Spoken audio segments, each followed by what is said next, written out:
Welcome to You Know Me, a podcast for Brunswick and the Golden Isles. I'm Buddha. I'm the Beard. Beard, what a month. Yes. What a year so far. Yes. And, we've been around the world. We're older, wiser. I don't know about wiser. I know I'm older. I've learned a lot of things. But we're in a place with something that I really don't know much about at all. Yes, because to be honest, I'm a coffee drinker. So this is a new environment for me. So we are here in Biron Teas. Yeah. And we're going to learn about teas. Yes. And not the letter T, but teas. No, tea, as in high tea. I really don't know anything about it. Andy is here. She is the owner. Introduce yourself, say hi, and let's tell us about how this came about. Well, I'm Andy Biron, and I own Biron Teas with my husband. And we started, oh my gosh, forever ago. And when we got married, we started the tea company. It was kind of like our first co-creation together, like right before we started having kids, like when we were still liked each other. And we decided that we would do this. And it was almost like a lark. I mean, I have a degree in alternative medicine, but I was working in advertising in a large agency in Atlanta when we met. And we started kind of he was asking me what do I want to do with the degree? And I knew I wanted to help. And I think we're both he's in the service industry and we really wanted to help people. And that was really kind of where it started. And I was talking about herbs. I love them. I always have. And we were just thinking about, well, let's try some teas. And I had a neighbor. Is this more information that you? No, this is perfect. All right, guys. Because so I had a neighbor. I was living in this area. It's called in Oakhurst in Atlanta. And I had a neighbor and she's going through a horrible breakup. And I told Roland, there's some homeopathic remedies and then some herbs that can actually kind of help. And so we created our Love and Laughter tea. And it worked. And it was it's so weird because I know it's supposed to work. But then when it does work, I'm like, oh, really? It's just oh, wow, that's crazy. And so after that, we kind of started trying it on people and people liked it. And I'm like, well, let's create another one. And Roland's like, okay, what tea would you make for me? And I'm like, let's make a memory magic tea for you. Maybe you'll remember to get the stuff I asked you from the grocery store if I create the tea. So we created Memory Magic, and that really people loved that. So it kind of started organically. I don't think that I wish I could say we had a business plan and we did this, but we didn't. So we just kind of started that, and then we really started kind of researching about being able to put them in these pyramid bags. There was one co-packer on the West Coast, and we talked to him about it. And so initially we had 5 blends, and we were working with this co-packer, but we weren't making any money. And there were issues with the co-packing just because there was communication gaps. He lives all the way out there. So we decided that eventually when we started selling more teas, we just knew that we'd have to do something different. So we ended up going to a tea show. They have tea shows. and they're always in Vegas for some reason because, that's where you go for tea. Exactly.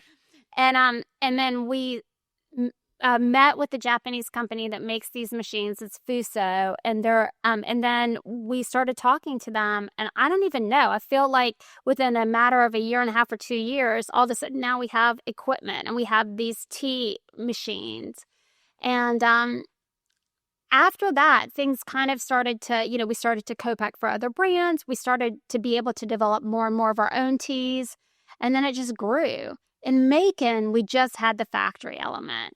And we would do a lot with Georgia Grown. Do you guys know what Georgia Grown is? Yeah. Okay. So they would have all these pop-up shops. And that's really where we got a lot of our popularity and our following with these pop-up shops that Georgia Grown would do. And then I loved that. I miss it here because they're not as active here as they were in Middle Georgia.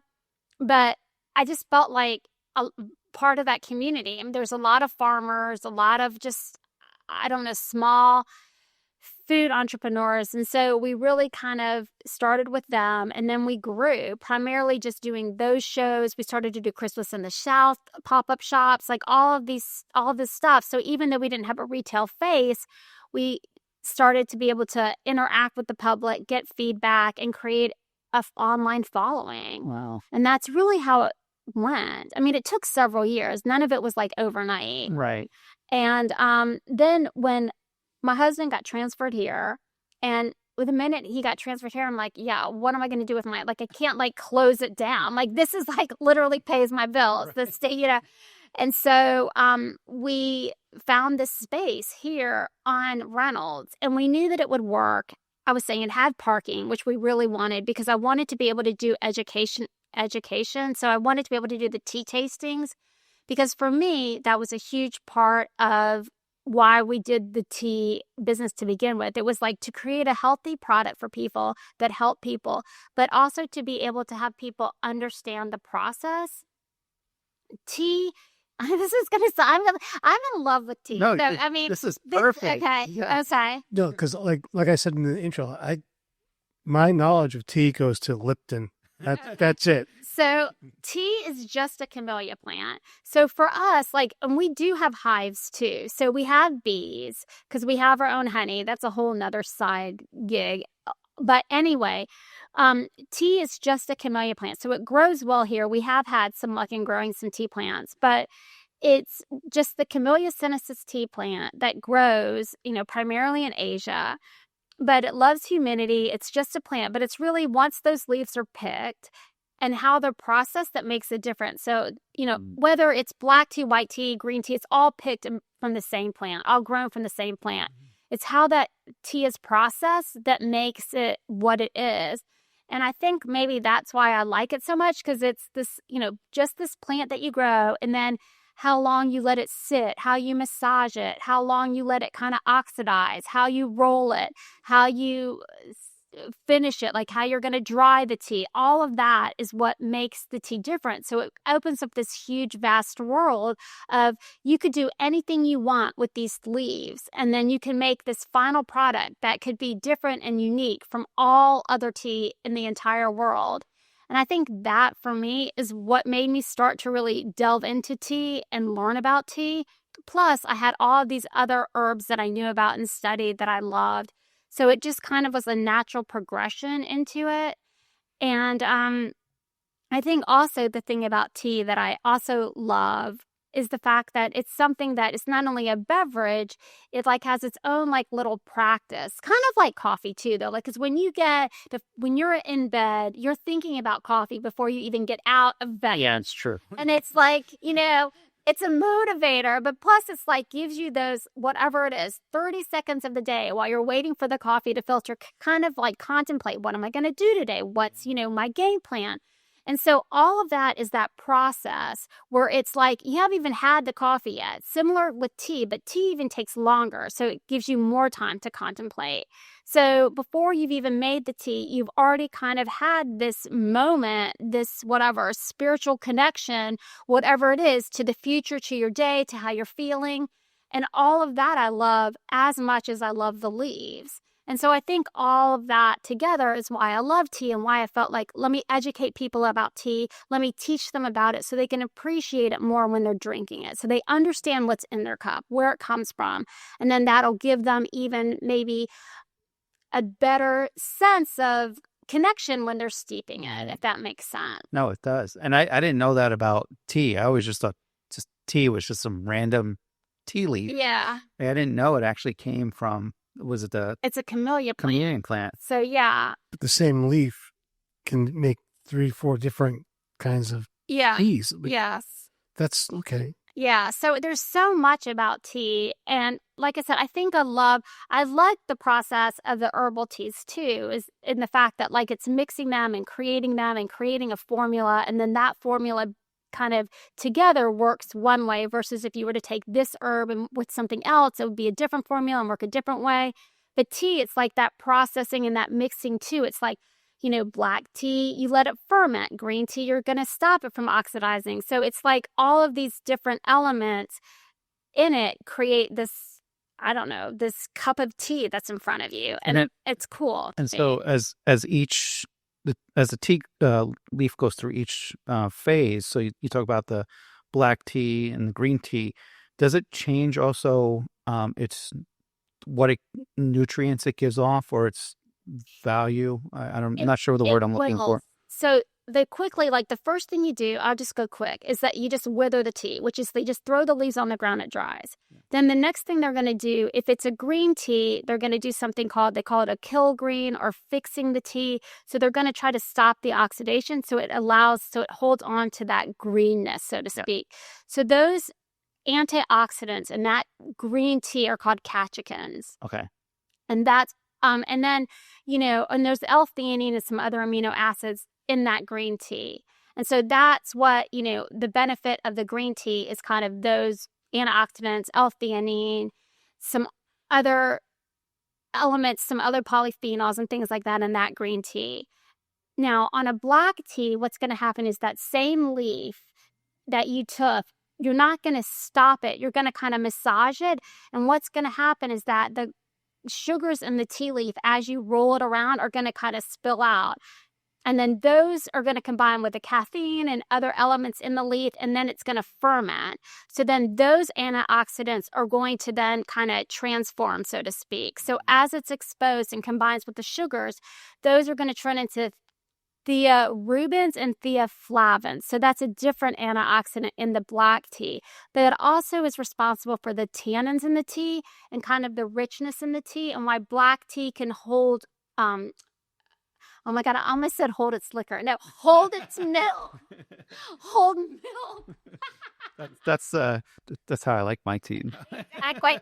Hold milk. So because it has a creaminess texture, because that's different than green tea, because green tea doesn't have that, if that makes sense. So the chemical structure is different, but they both have great properties, the green tea and the black tea. So it's almost like you need a chemistry degree to figure out each properties. And that's why when you make it, like, I can't wait for us to start. So I think as we go from here, like when we look forward for the company, we've always wanted a tea farm. So what we were doing in Middle Georgia is that oh my God, this is also a totally crazy story, but we were looking for land to farm tea. And so initially before we moved down here and opened the tea factory and tasting room, we wanted to do a tea farm. And that's why we've had bees. So we have hives. Some of them are still in Middle Georgia. Some of them are on the way down. But, and we've always wanted that as a pollinator for the tea farm. And just in general, just because we've always had gardens and whatever. So we've always liked to have the bees. And, oh my gosh, what was I going? What did you ask me?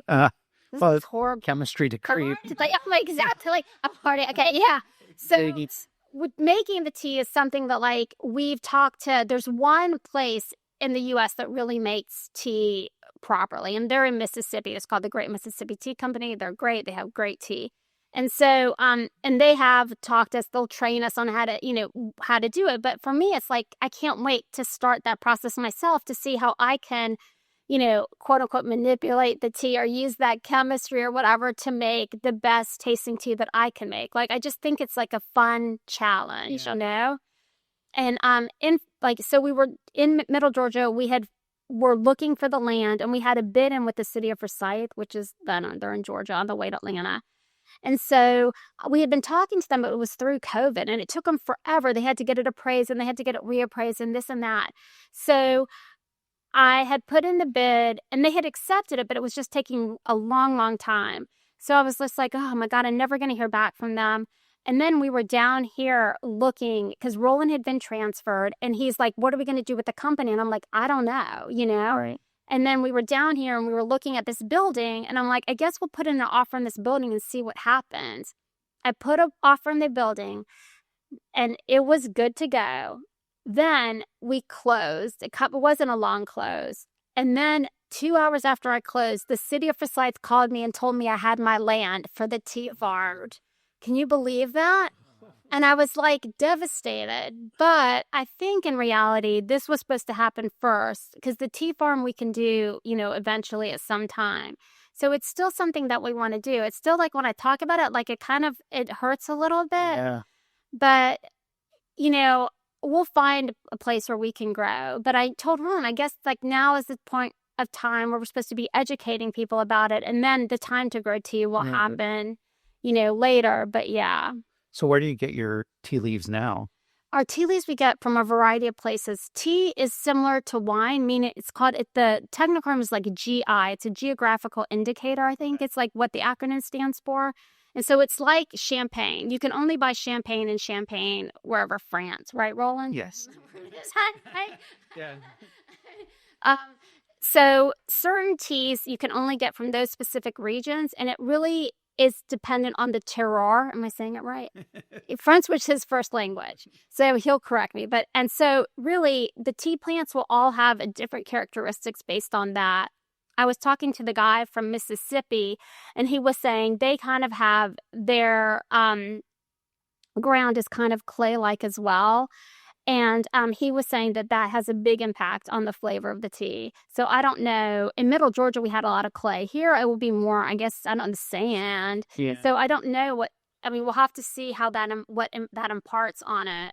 I was just wondering because like grapes, depending on the soil, if you have a high acidity, you're better off planting like Pinot Grigio grapes or some kind of white grape. If you have more earthy, clay, a low acidity, you're doing Merlot and Cabernet, and the levels of acidity kind of affect the flavor of the grape. Yeah.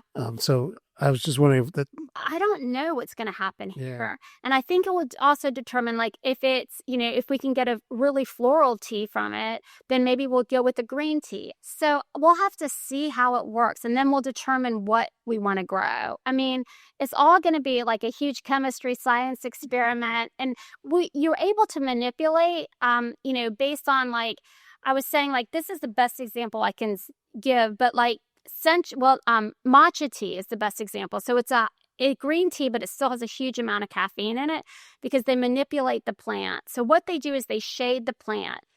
The plant doesn't know why it's being starved, right? Am I being under attack? Is it a pest? It doesn't know. So it will automatically create more caffeine in the leaf because it feels like it's under attack just from shading it.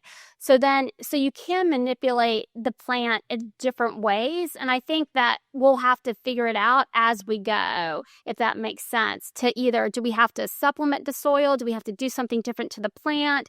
Is there something that we have to do in order to create a better environment for it? But I will have to say that it loves humidity. So I think because of that, it will do well. It just needs dry feet. So as long as that's why tea is mostly grown in the mountains, because then the runoff allows it to have dry feet. So I think as long as we kind of fix that, we should be okay. And then we'll have to determine what kind of tea we want. There's a place in North Carolina called the Camellia Forest, and all they do is grow camellias. And they, do the splice. I don't know, Roland knows more about this than I. Without the splicing, when they take it and they, create new varieties or whatever, the hybrids, yeah. And so they have a whole selection of tea plants, and they've done it with tea plants because teas are camellias. So they have a variety, and so they'll probably be the first place that we'll go to in order to, when we start to plant. But there is a guy at the University of Georgia who also has grown tea plants in Georgia for years and years and years. And so he's also somebody that we can go to. He can do a soil analysis, and then he'll tell us which one we should plant based on that. That makes sense. Yeah, because I was going to ask, because we're such at a low sea level.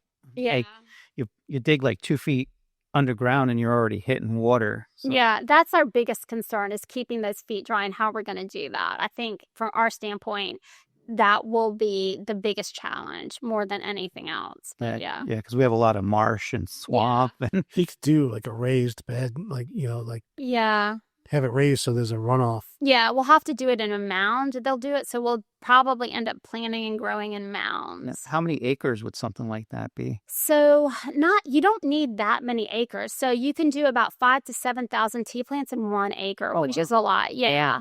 So you don't need a lot. So it's just a couple acres. And for Scythe, we're looking at 3 acres. So that wasn't that much at all. So, I mean, for our standpoint, I think we'll see what we want to do with it. But yeah, we don't need a lot of acreage. Now, would you just take the leaves or the whole plant?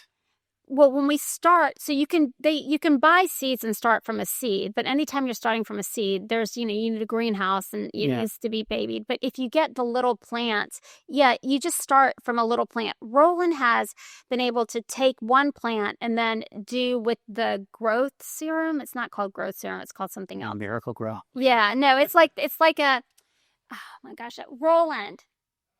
Thanks. He'll answer those questions. Those are more his specialty. I am not. I can grow it and pick it and process it, but he's more of the horticultural specialist in the family. And he also is the one that does with the bees more than me. Yeah. I'll feed them, and then I have to draw the line. So when you actually harvest the tea, do you just harvest the leaves? Yes, we're just picking so really all you want to do is get 2 leaves in a bud. So when the little bud comes, you want to grab that bud, and then you want to grab the first 2 leaves. And that's what's called a standard pick. So most people are just picking that. If they're doing anything else, like giving it a haircut off the top and getting any of the lower leaves, and that's usually for a powder product. So the plant will be able to survive and grow more leaves, or do you have to plant?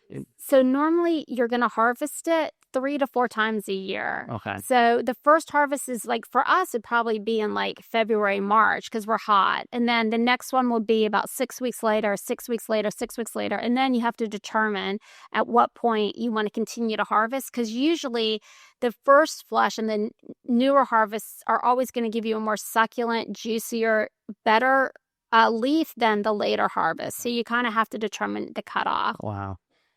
And then after all that, you got so you have we walked by and we saw all your different products. Yeah. So how do you come up with all these different herbal teas that you have? I don't even know. Some of them we come up with because people tell us that we need them. Okay. There's a hotel, and they told us we want a chai. And I'm like, well, I don't want to do a chai because cinnamon wreaks havoc on our machine. Right. It's such a fun. Yeah. And so, but they said, oh, we need a chai. So I'm like, okay. So we did a chai for them, but then we ended up doing a vanilla chai, and we ended up using the tea, the Assam leaf, which is grown in India and Assam. And we used that leaf versus other tea leaves. So our chai is going to be different than all other chais just based on how we use it. But, I didn't want to do a chai, but now I have a chai. I mean, it's selling. So there you go. So, I guess I can't complain. So that's, how those come about. And then other times there'll be herbs that I know that I want to use. Like, I love holy basil. I knew that there was, or tulsi. I knew that there was a couple blends that I wanted to use in that. And so we did that. The same with like a bacopa or brahmi. I knew I wanted to use that based on the benefits that it has. So we created it. So sometimes we'll create it around an herb that I want to use, or sometimes we'll create it because people tell us that's what they want. And like iced teas, I didn't even want to do iced teas, but we had to do iced teas. So now we have 2 iced teas that are selling well. So we're going to do a 3rd iced tea. And so it's just a matter of like what people want or what we think will sell and what benefits I think it'll give to them. Yeah. Ultimately. Yeah, it is the South. So you gotta That's right. That's right. And it's like, we have this argument about iced tea all the time. Roland and myself, I don't drink iced tea because I feel like, I don't know, sacrilegious a little bit. I totally understand what you're saying, because I'm the same way with iced coffee. Yeah. They're like, why don't you have iced coffee? I'm like, no, that is like blasphemy. That's how I feel about iced tea, but I get it. Here's the thing, and then the thing with iced tea is that I'm like, Roland, then you're putting sugar and you're doing this and this. So you're taking away all the good it could offer by now making it a soda substitute. And so I didn't want to do that, but our teas are good. They still are going to have the polyphenols. They're still going to have, whatever antioxidants are in them. So, at least I feel like it's okay that way. So, and I myself, it could be 110 degrees and I'm still going to have a cup of hot tea. Yeah, I'm the same with hot coffee. But yeah. So all your products, all teas, they start with a base tea leaf and then you add in whatever herbs and supplement, or can you make tea out of just about anything? You can make, so technically, if it's tea, it has to have a leaf of the Camellia sinensis the Camellia sinensis plant in it. Otherwise, it's not technically tea. It's going to be a tisane or an herbal tea.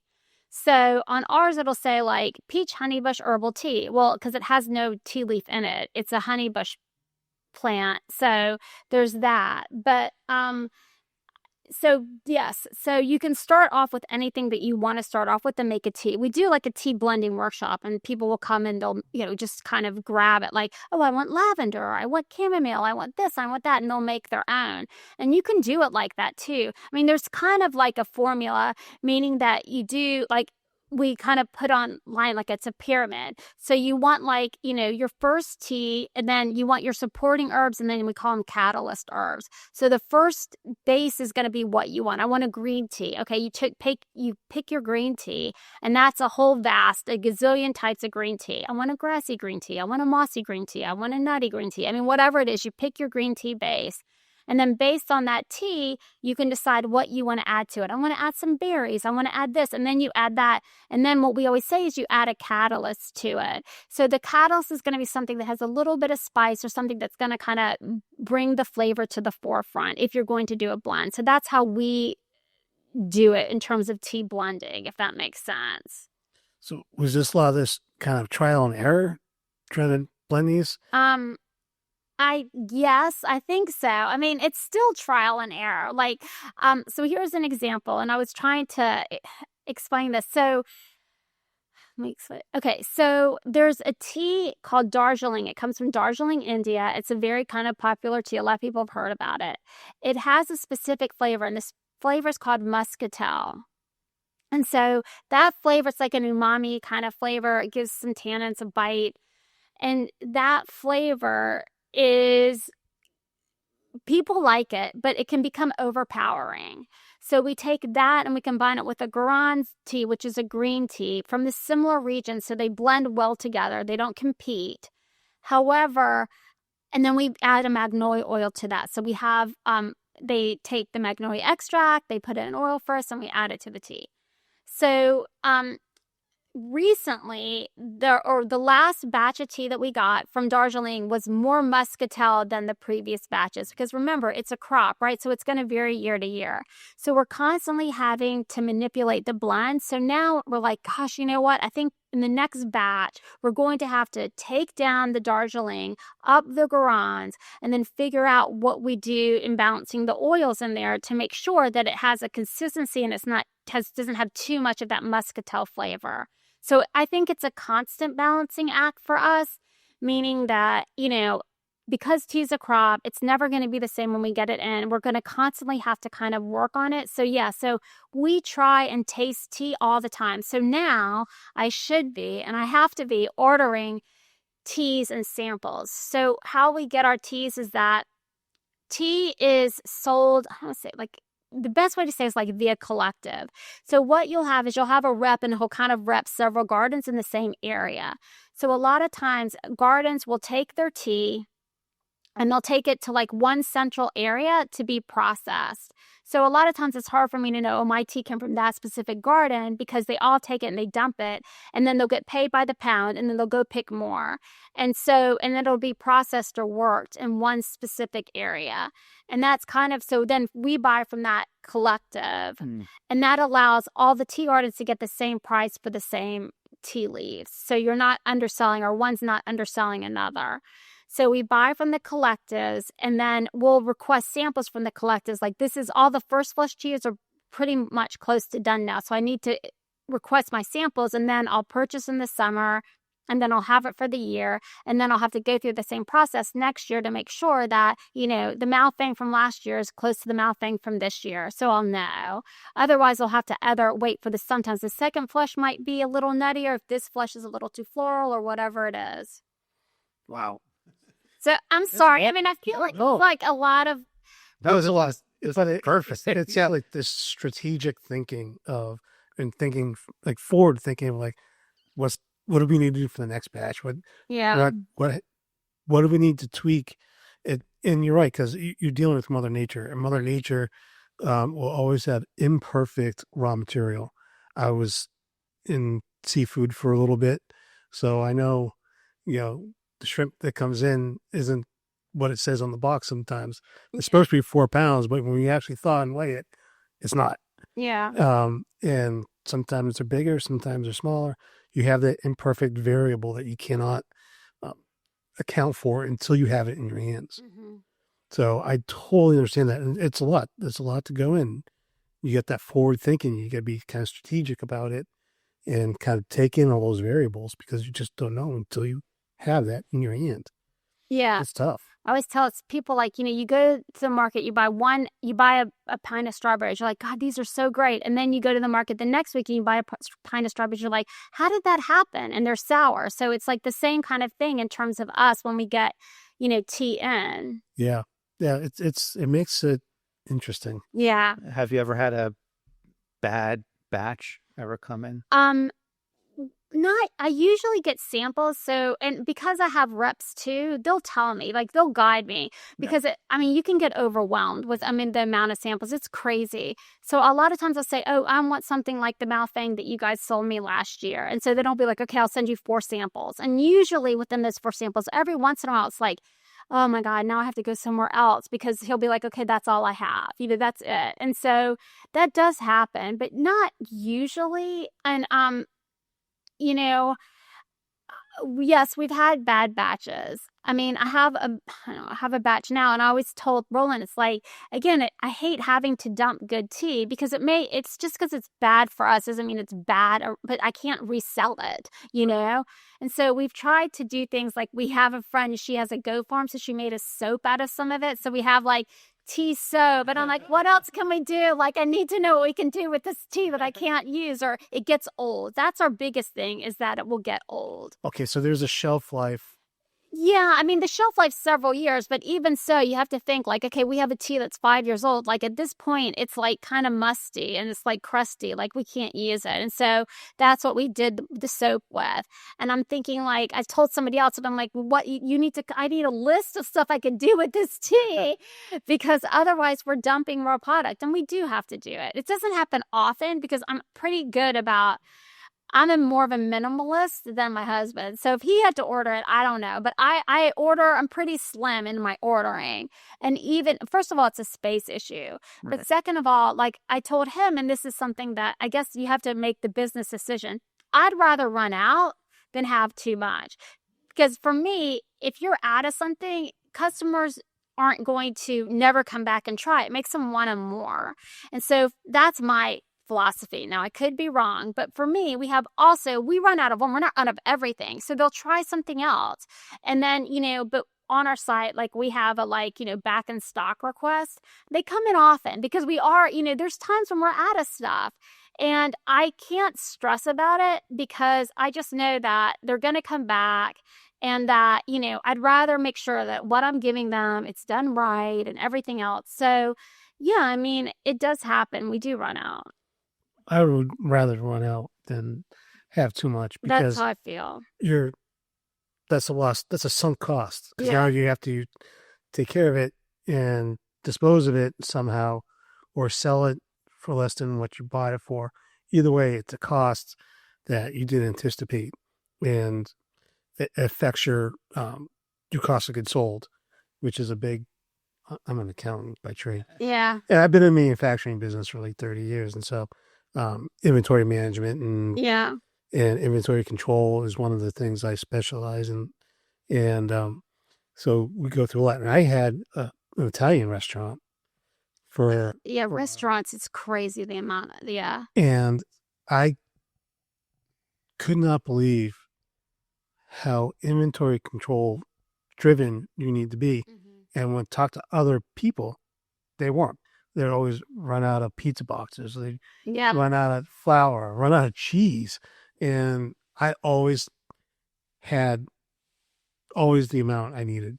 And, you have that buffer inventory. So just in case your lead time runs a little longer, you still have some. You can, and it takes a lot. It's a lot of thinking, because I know exactly what you're talking about, because I would do this. Like, okay, it's, it takes 2 weeks to get this cheese in, and I've got this. How much are we going to be using? and making all these calculations in my head of how we're going to make this cheese last until the next, and then what do I need to do when I order again? And so it's a lot. It's very strategic thinking, and I would always say it's better to run out than have too much, because then you're gonna have to throw that stuff away. I mean, when you go to a restaurant and you order something like, oh, I'm so sorry, that's no longer on the menu, I'm just like, and then I'll order something else. It doesn't mean I'm going to like what I ordered less than had I ordered the first thing, but it just makes me also want to come back to try it again when it's in stock. So I kind of, I guess, use that scenario. Yeah. And the other thing too is that when we make tea and we sample tea, I know the tea that I'm sampling is going to sell more than the other tea. So I'm not going to sample a tea that I don't have, or I'm low on stock. So, I mean, you can do it strategically that way too. And I think like making those choices too help, us manage it. But I mean, there are things like we were talking about tins. So our tins, even though they're made in the United States, some of the steel they get from, I guess they get the steel from overseas and then they make them here. Yep. And so, that's going to affect costs. So, yeah, I mean, our costs are going to go up or whatever it is. I don't know how much, but they're going to go up. And so, there's things like that. So I guess I could start to stockpile tins, but I'm not going to start to stockpile tins because it doesn't make sense to do that. So, there's certain things too. And I told Roland, like, if we have to raise our prices, okay, we'll raise our prices. I mean, that's just the reality of the situation. But I'm never going to, we're not going to gouge and we're not going to do anything. We're not trying to pull one over the consumer. Everybody knows what's happening, Yeah.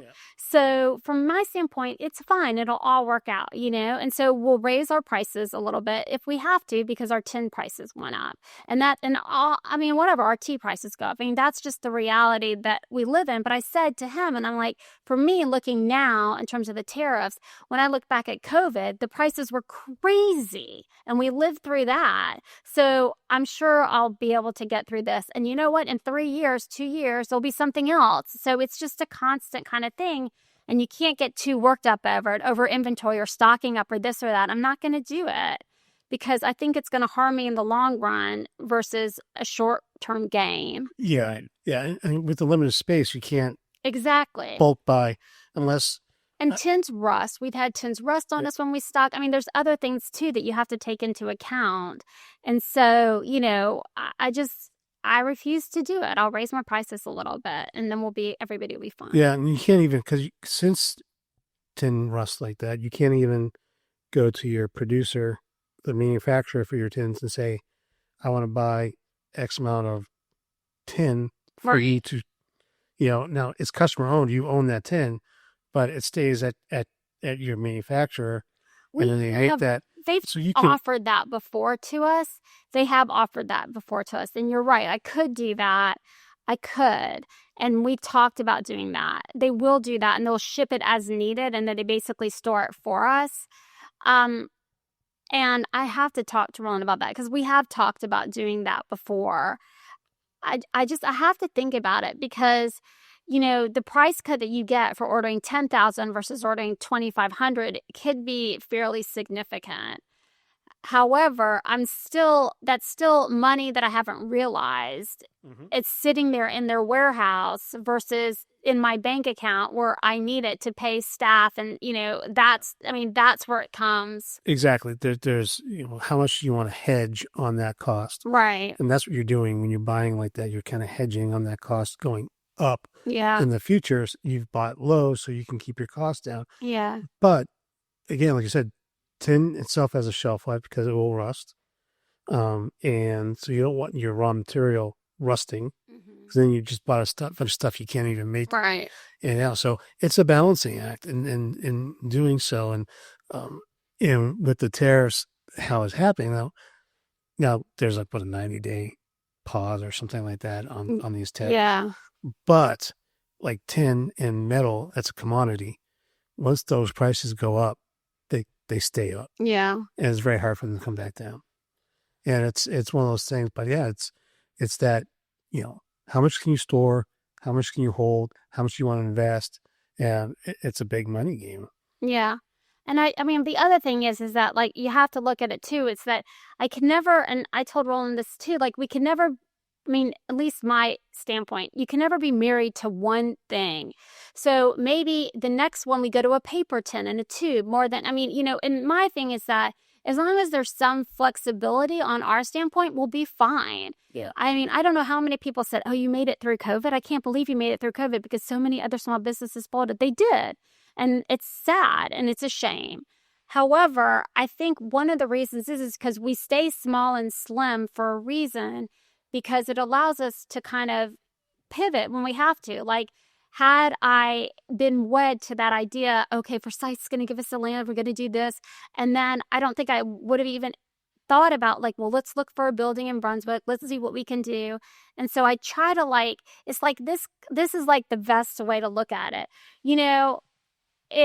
You kind of have to kind of see where it leads, because I don't know where the end game is.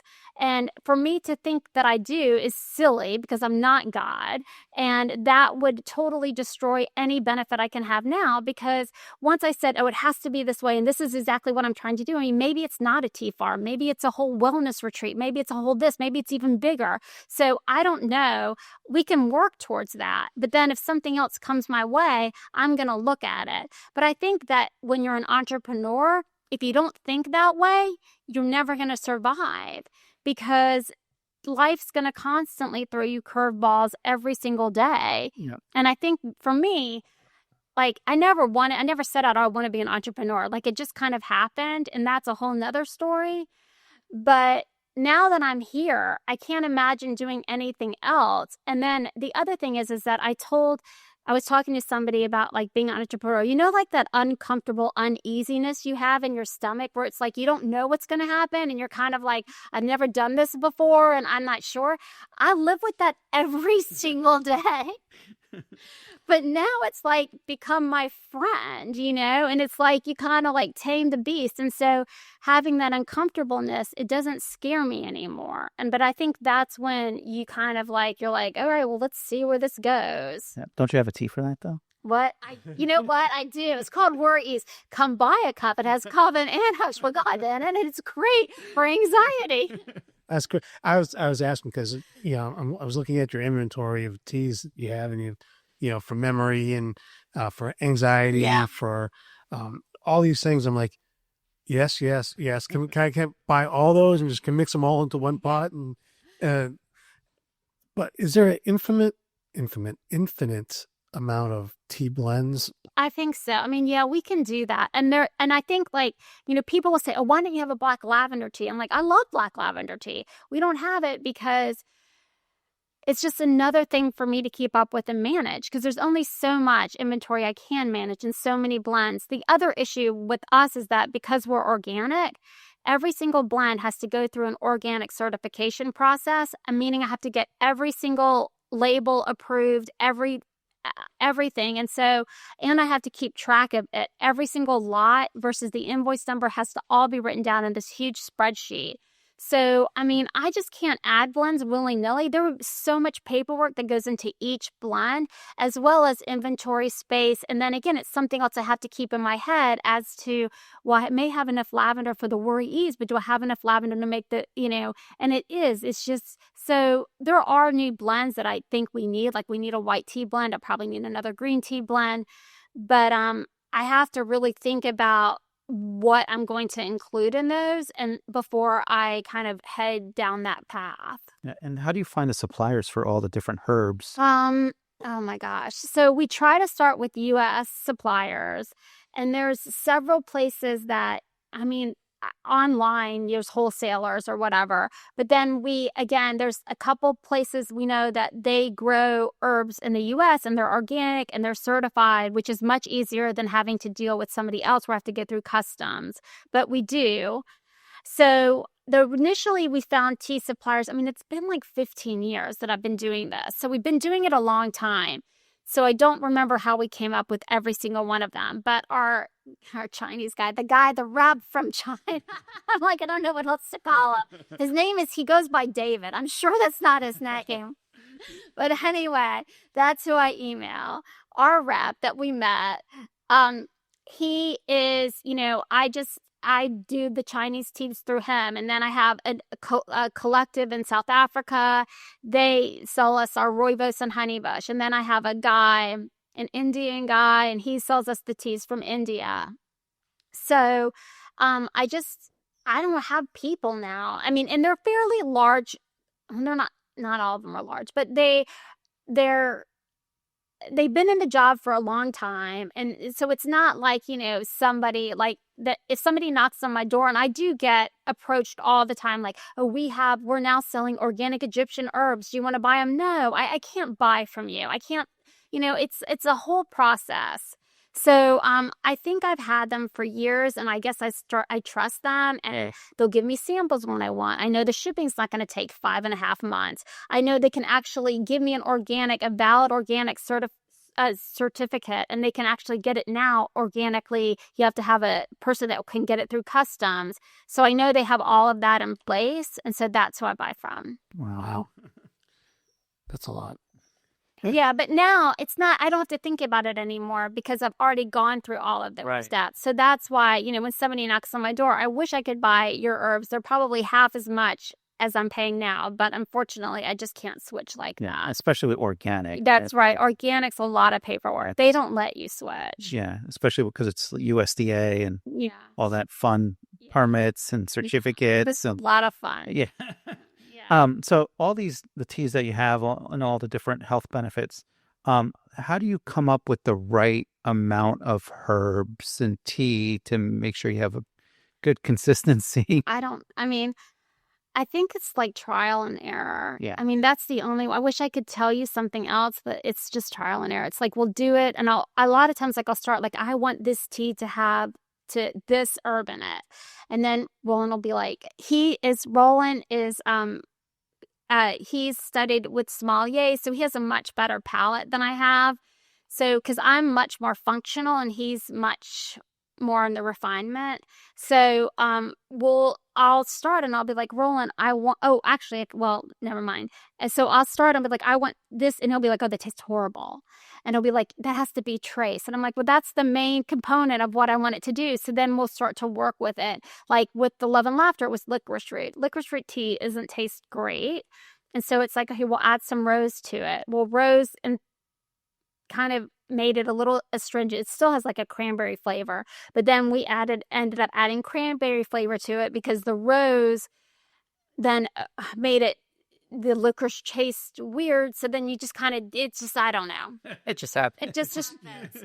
But I know that like we were just doing like our vanilla, we have a vanilla orange spice tea, which is a green rooibos, and I knew that I wanted to use a green rooibos tea as an iced tea because our peach honeybush tea ices so well. So we got the green rooibos in for my person in South Africa, the collective, and then I wanted to do orange. I don't know why, because I looked at the tea and it's so bright and beautiful and orange. I'm like, it needs orange. That's like, let's just go with it. I mean, so we added the orange to it. We added a little spice to it, and then we tasted it and it didn't taste right. And I'm like, this is so weird. I'm like, why doesn't it taste right? And it took us a while to figure it out. But we added vanilla to it, and then vanilla like changed the whole flavor profile. And now it's awesome. It has a natural sweetness. It's terrific. But for a while, it just sat there because we knew it was off and we couldn't figure it out. And we tried a gazillion different things with that until finally just the vanilla was right. So it's total trial and error. And sometimes it takes us a week, and sometimes it takes us 2.5 years like this one. Yeah. Well, that's like I was like, let me make beard oil, and then like I started doing it, and I'm like, this is too much. Because like if you put like the wrong amount of, it's too greasy. Yeah. Or it doesn't smell right, or so yeah. So it's like, oh yeah, you got to be a little bit of a mad scientist, a little bit. A little bit. I mean, and so we have a spreadsheet, so we'll have to and you have to basically do it via grams and then do it via percentage. And so that's kind of how we do it when we test it. So I have a spreadsheet and you have to keep track of everything. So you type everything in and then you kind of figure it out. And you're like, well, maybe I need to up the percentage of this. So I'll put it in the spreadsheet and it'll tell me how many grams versus that and we play with it. And we're always playing with it. It's like a constant. I don't feel like it's ever like 100% final. And I was telling Roland, I just made a batch of Love and Laughter, and to me it's too cranberry-y. And that's probably because we used a little bit of a different rose in it. So we missed the rose, but there's nothing I can do because I can't get the roses that I used to get. So now I had to use these new roses. So we're going to have to modify it, but I think we'll have to modify the flavor because I don't know if I can ever get the roses that I got before that added that good, nice rose flavor. So there's always that. And so it's constant chemistry. But I don't know, it's fun. It sounds fun. Yeah, it is. It's like a mixing. Yeah. I was going to ask that question. It's like, wow, what happens if one of the herbs or anything that you put in it just gets discontinued or disappears? Well, the one we got, they went from organic to unorganic. Like they decided that it wasn't worth it for them. And I can appreciate that. Trust me, because to pay for all of that organic work. And so what the organic people did is they ended up, you have to have an organic shipper. And so now the middle person has to be organic. So that's what happened. So their middleman, they couldn't find a middleman organic. So they went from organic to unorganic, and we can't get it. We can't use it. Right. So it happens all the time. I mean, and then we'll have to adjust it. So this batch is a little more cranberry, and then the next batch we'll make sure that we just fix it. That'd be great for Christmas, though. A little extra cranberry flavor to it. It'd be Christmassy. Yeah, it has a cranberry flavor. Yeah, and next time it'll be a little sweeter, a little more rose. But so we'll have to fix it. But it happens. Now, do you ever go? Was it called nose blind, but taste blind? Like I do. I go nose blind for sure because when people say, "Oh, it smells so good in here," I'm like, I don't even smell anything anymore. I think a little bit. I think I do, and then I think like a lot of times I'll taste it and Roland will taste it. And I'll be like, "It's fine." I'm like, "No, it tastes it's too bitter." He's like, "No, it's not," and he's like, "It's fine." And so, or it'll happen the opposite. And I think it's also just, I don't know, but also, a lot of times, like if you have a cold, you're not going to taste it. Or, right. I feel like it's always your own body kind of changes and your tastes change too, Yeah. So do you ever do like, I know you have tastings, but do you do test tastings? Like all the time. Yeah. Yeah. We, all the time. So, I mean, and I have it's usually family and friends, and we have people that work for us. So when we were making the chai tea, we made them taste it, and they'll be like, "Yeah, it's fine." I'm like, "No, you have to sit down." Here's a checklist. Let's. What do you taste this? So, yeah, and so we do that. So yeah, all the time. Yeah. And people will tell us, like, I'll ask for feedback, and then people are like, "Oh no, it's fine." I'm like, "No, but if you're not honest with me, there's nothing I can do." So I guess you also get to the point where somebody could say like, "Oh, this is horrible," and I'll be like, "Okay, well, why?" Like, I don't think it's like you almost don't care if they like it or dislike it. You just want to know whatever feedback it is. Right? Is it too much? Like you said, is it too much cranberry? Is it too much vanilla? Is it too much whatever flavor? Do you ever think about doing you have the tastings? You got to have like a build your own tea night. We do. We did a tea blending workshop, and actually, I did a huge one for like a group. And I ended up having to take it on wheels to the King of Prince because there was too many people for this. And then we did another one where there was just a small group. So yeah, we do it all the time. And then we talk about our pyramid and how to blend. And then what we'll do too is we make them taste the teas. So you have to choose your base. So we'll make them taste the base to choose, and then they'll add on top of that. And then we bag it for them, and they take it home, and it's like their own little blend. So yeah, we do those. We have done them in the past, and we'll continue to offer. Have you ever tasted one where you're like, I got to put this on our inventory? I haven't, not yet. I don't even take that. I take that as a challenge. I mean, that's horrible. Like they make it, but I don't drink it or taste it. That's a challenge for me now. I'll sign me up for the next one. Next one, make so you can have the Buddha line of Buddha tea here. Yeah. Speaking about, we talked about the tins, the artwork. How did you come up with the theory? Oh, thank you. Yeah, it's amazing. So this is ages ago, but when we were first kind of coming up with the line, I told Roland, like, I kind of love the artwork like the more intricate, like kind of tattoo-ishy artwork. You know, like when a long time ago they'd have the snake oil salesman, and you know, like the really cool bottles Yeah. that would like I just thought that was like the coolest thing ever. And so we kind of tried to mimic that a little bit, and it didn't work out. It wasn't colorful enough, but I loved it. But I said we need something a little more colorful, and it was almost like, you know, like those vintage, like they had like the mermaids. Do you know what I'm talking about? Yes. Yes, something like that. I thought was really cool, but the mermaid was too close to Starbucks, so we didn't do that. So I said, I want a fairy. And we went on this thing called, it's this old site. I don't know if it still even exists. It's called createmytattoo.com. So I said I wanted it to look like a tattoo. I wanted a tattoo artist to do it because that was the look that we wanted. So we finally found a tattoo artist who was an illustrator who could create the documents as an AI, as an illustrator file, so I could then translate those onto the packaging. So she created a tattoo for us in an illustrator file that we then did on the packaging. Wow. And that's what we did. That's amazing. Yeah, I love that isn't story. that cool? It is, Yeah. especially as you can see, I love tattoo and Yeah. tattoo artwork. So yeah, so it really stands out. Like Yeah. it's its own like thing on that And that tent. they did a great job. And like I said, she did the fairy, then we kind of have added our own elements to It's it. very Victorian, and I Yeah. just love that. Yeah. It's very unique. So if I open the cupboard, it's the first thing you get through. Yeah, to me it feels actually more seafaring than Yeah, a little bit. Yeah, because it's kind of like that mermaid, but like yeah, you can't use a mermaid. yeah. No, we can't. It almost has that traditional tattoo Yeah. work to it. Yeah. Which reminds you of like sailors and The old time sailors from the yeah.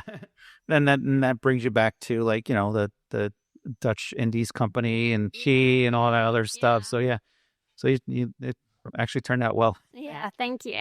So what's been around longer, tea or coffee?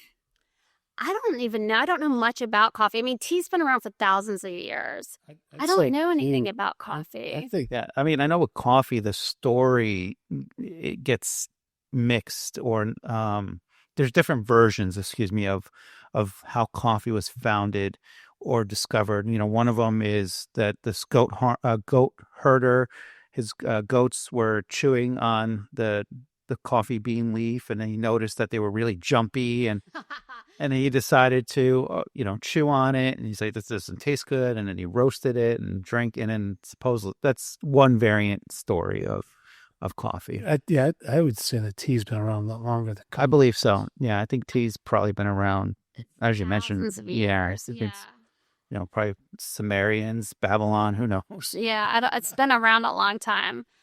And I wish I mean, honestly, I have somewhere where they said it was discovered, but the thing is that you don't really know because it's still all legend. It wasn't, it was all word of mouth up until I guess somebody finally decided to write it down. But I always wonder, like, we know, like, okay, you can eat this fruit, it's fine, but don't eat that because it's poisonous. Like, I feel bad for the person that's like, hey, why don't you go try that for me? Talk about like the real trial and error. I mean, it's amazing how over the thousands of years that we've been able to develop these herbs and flowers and things to know that they have these medicinal purposes before there were laboratories. Yeah. To sit there and say, well, if I take this and put it on a microscope and use the mass spectrometer and it tells you what's in here, these Native American Indians did this a lot. Everything was herbal, and they knew that this plant would fix upset stomach. They knew that this plant, if you have a fever, is going to help you with your fever. That took thousands of years of doing it. But you're right. There's maybe some kind of trial and error. Yeah. Someone along the way, hey, let's just try this. Yeah. I mean, I'm sure. I thought that I don't remember, but the reason that kids like sweet is because the first taste buds to develop are sweet, because that's supposed to teach you what's poisonous and what's not poisonous as you eat it, right? So if it's sour or bitter, it's poisonous. If it's sweet, it's okay. Huh. I thought that's kind of how we develop and the reason why. Has anybody ever heard that? Or Mike have heard Have you before. We got Paul shaking his head. Yeah. Paul Clark, our director of videography. And knowledge of everything. But I've heard about that. I also heard that like your taste buds get replaced every 6 months or something like that, or 6 years. It's six something, but that way sometimes you really love something for a while, and all of a sudden it's like, oh, I don't like this anymore. I think that is. I mean, that makes sense. That does make sense. Are those perfect? Yep. I'm actually just looking over there, and we didn't really talk about this, but steeping the tea, like what is the magic way to steep a tea? Steeping a tea. The magic way. Do you think he's gonna get his dog back? I don't know. You missed it. There was a guy, and they're there waiting to eat, and his pit just ran and chased a cat down the street. I guess he's going to get it. Yeah. All right. So, how to steep tea. We have this conversation all the time, and actually in the tastings we talk about, like, there's a first steep, a second steep, and a third steep. So you can steep your tea, and then depending on how you steep it, you'll get different flavors. So a lot of times people will steep it 1, 2, or 3 times, just depending on what they want. So the first steep is always the strongest and the boldest. The second steep a lot of time can bring out different nuances, the floralness sometimes of the tea. And so the third steep sometimes can bring a little bit more of a finish to the tea and things like that. So it depends on how you steep it. But in terms of steeping the tea, there's certain teas that if you oversteep them, they'll turn too bitter. So like certain greens, our magnolia tea is an example of that. It's just the type of tea it is. And then other teas you can steep for a long time and it's not going to affect it as much. And those are the teas that you want, like for an iced tea. And then, so it just depends on the type of tea, on how you steep it. I mean, there's like, most people say a white tea, you do it 180 degrees and you steep for 3 minutes. And then this tea you do at 160 degrees and you steep for here. But I think that, there's general rules, but in reality, the rule is you steep it for about, 3 to 5 minutes and you steep it once, but it just is going to depend on the tea, honestly, more than anything else. So question, bag in or bag out? It depends on the tea. Like, so our Worry Ease is an herbal tea, and herbals generally don't get bitter. However, there are exceptions. So our Worry Ease tea, and we'll usually tell people when they buy it, and we'll be like, oh, you can steep this 2 or 3 times, leave the bag in all the way, or steep it lightly, take the bag out quickly after like 2 minutes. But, like some of our teas, you can leave the bag in through the whole cup, like a lot of the herbals. So like the chamomile tea, I do that. Worry Ease, I'll do that. Memory Magic, I'll do it. Even sometimes I'll do it with our black teas, but I'm a little caffeine sensitive. And so then you'll have more caffeine. So I have to steep the blacks because I don't want too much caffeine. So the longer you steep, the more caffeine you're going to get. So I'll steep it for like 2 minutes and then I have to hold my tea bag aside. And we joke because we steep things more than once. If you go to our house, you'll see like all these empty cups with just tea bags. It's like the tea bag graveyard. We have to go pick one when we want another cup of tea because we will steep it more than once. Our teas are full leaf teas. And because it's not you can steep it more than once and get a good brew from it. So you steep it, take it out, put it somewhere else, and then put it in the empty tea bag that goes to the tea bag cemetery that we then use again, our graveyard. Yeah. And then you can take that out and do it again the next day. Yeah, a lot of times. Yeah, and that's usually after 2 steeps. Then we'll discard it. So I'm the kind of guy, if I'm gonna have tea, I'm gonna put that tea bag in there, and I'm gonna let that thing go until I can't see the bottom of the cup. Yeah, that's okay. Yeah. Because it says like that, access is like I need to get everything I can out of this tea bag. Yeah. That's not recommended though. I think it depends. It just depends. It depends on what tea you want and how strong you want it too. So like, the longer you steep it in there, the stronger it's going to get. So like when we're doing iced tea, we want to make sure that tea is really, really strong. So we'll steep it for longer. But we know, in our iced teas, we'll know that the tea that we're using is not going to be something that's going to get cloudy or it's not going to get too tanniny when it steeps or whatever it is. So that one you can steep forever. And there's just, like I said, it just depends on the tea. But I mean, yeah, an Earl Grey, our Earl Grey, you can steep a very long time. And I do. And then I regret it because I'm up 4 hours later when I had the tea at dinner. So yeah. So I mean, but it just depends, honestly. I mean, I wish I could say there was a general rule. Well, I think because there's such a variety of how you can blend the tea or make tea and do all these things with it, that there's a variety or variables of how you steep because of what you're using to make your tea. Yeah. But, I think as a guy, and I won't name products, but it's the one that's supposed to help you make you fall asleep at night. They actually say steep for 6 minutes. And I'm like, yeah, right. And like the water's almost cold by the time I'm actually done doing that. Because, you get that more is more type of mentality that most guys have. It's like, but I think the palate, since I'm a bourbon drinker, the stronger the flavor for me. So that's kind of how I rationalize it. It's just like I just need it stronger.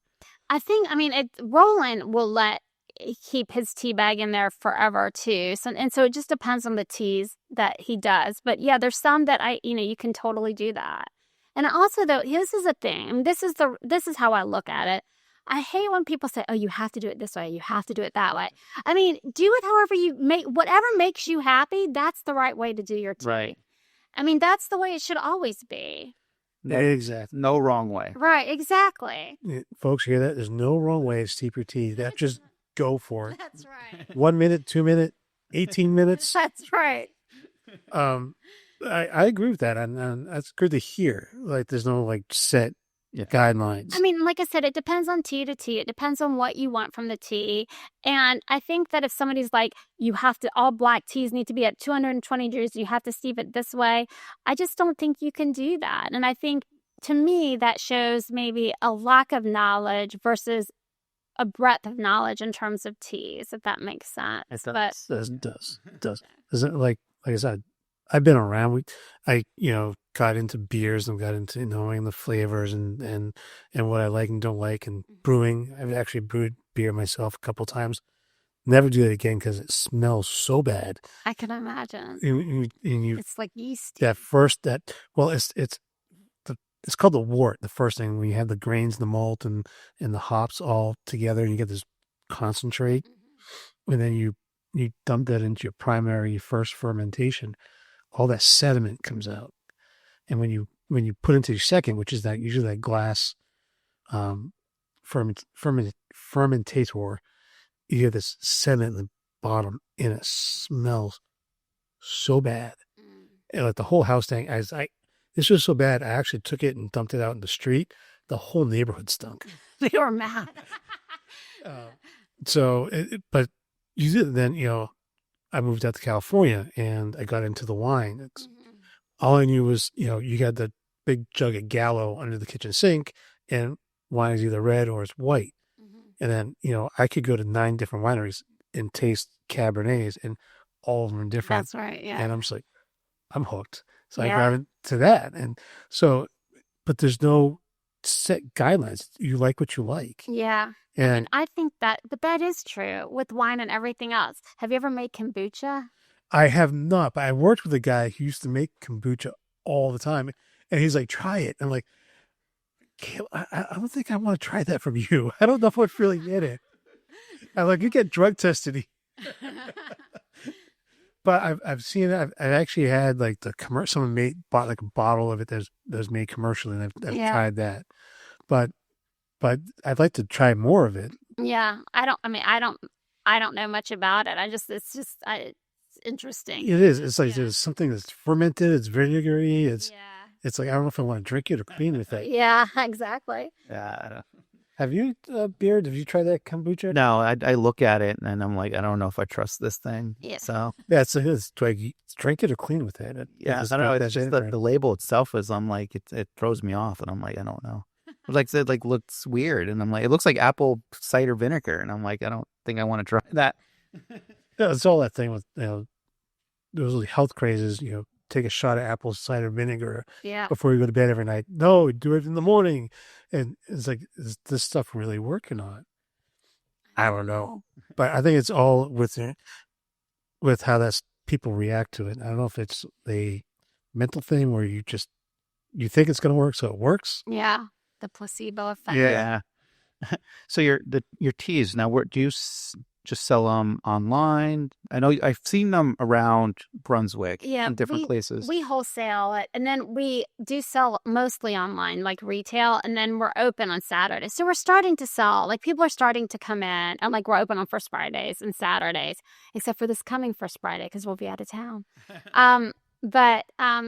So we're starting to sell that way. Yeah. And, because most of it, because we did the Georgia Grown pop-up shops and things like that, then we would start to build an online following. So I think we've sold online for years and always done drop shipping and things like that. Like that to me is like easy. I mean, I guess I shouldn't say that, but selling online to me is like a no-brainer. That's the best way for me to put it. It's a perfect product for selling online. Yeah. And what's your website? So people that are listening that want to try your tea? Absolutely. It's Biron Teas, BironTeas.com. This is like Byron with an I, teas.com. Now, how long have you guys been here in Brunswick? We opened the shop. We did a soft opening in July, so it's not even a year yet. Oh, wow. Yeah, so we're still really new. Yeah. What would you say is your favorite thing about downtown? Oh my gosh. Everybody asks, I do love downtown. I mean, I think I like it because it's kind of like a town. I mean, it is a town, but it's kind of like a small town, but then at the same time, there's tons of people that come through. Yeah. So I think that's like, and so for us, it's like the best of both worlds because we get to capitalize on the tourists, but then we have regulars too. So we get the best of both, you know? So even though it's a small town, we have enough influx of new that can keep us alive, so to speak, which, and then enables us to give back to the, and the smaller community. Yeah, it's interesting you say that because we just went over to Pips.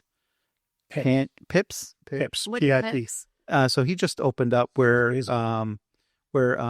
Sugarloaf was, and I forgot the other name, but across from Soglo Guitar Gallery. Okay. So it's Pibbs Candy and Craft Soap. Pip. I am sorry. I apologize. He's probably going to listen to this and yell at me. But there was a couple that walked in and we asked. They saw our shirts. They asked us about what we do, and he go, "Oh, are you guys from Brunswick?" No, they were from St. Augustine. And they came up here to visit. So they usually go to St. Augustine for a day trip. But so that Pip is like 6 days old. Yeah. Oh, wow.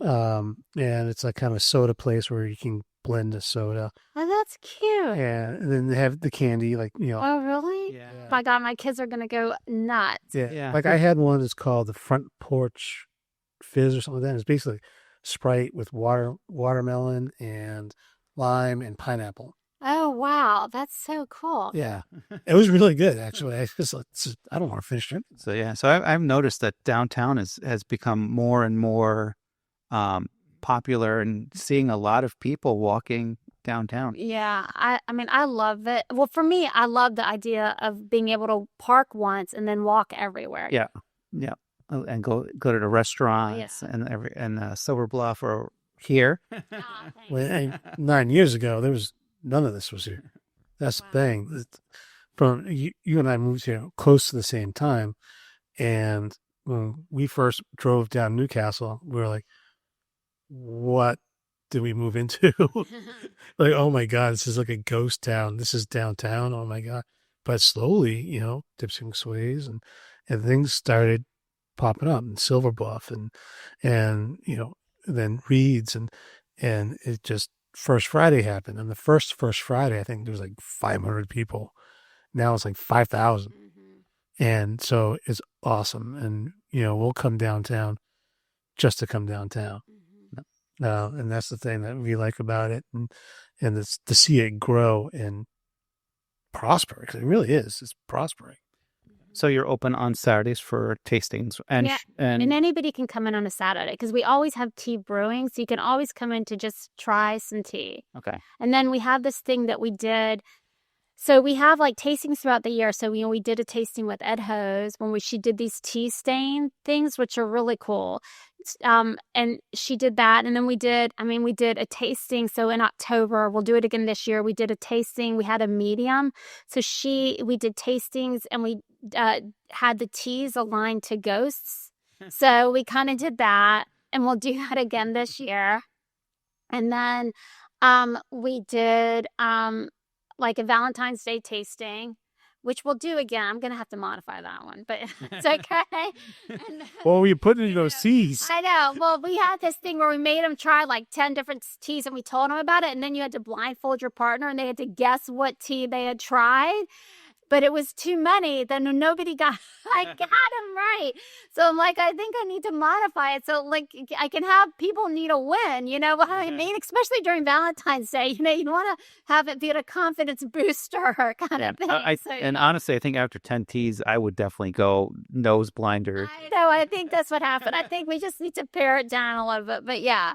But that was that one. I mean, it was a lot of fun, but yeah. And then we'll do those throughout the year. And then I'm kind of not doing any in the summer because there's so many tourists. And so we'll pick them up again in September, just in time for hurricane season. And then we'll do it again probably through March or April. And then we have on Saturdays, you can sign up for a tea flight where you come in, it's like a half an hour, you try 4 different teas and we tell you where they came from and everything about like those 4 specific teas. Wow. And these online, you do it online. Yeah. Okay. So you can find all your events at your website and also any social media. I know I do. I mean, if I was good with social media, I would say yes. And I'm sure you can. You can. I too. I mean, I try. I think we all tried. I know. I'll get better. We should make a tea just for that. This is this social media influence I tea. need it. Oh my gosh. Yeah. Well, thank you so much. Thank you. I appreciate it. No, Very educating. yes. Oh, thank you. Thanks. You got someone rolling. I don't know who it is. We'll have to find out. Yeah. Oh, it is? Oh, there you go. Thank you. Thank you. You're welcome. Thank you guys so much. Thank you for reaching out. I appreciate it. No problem.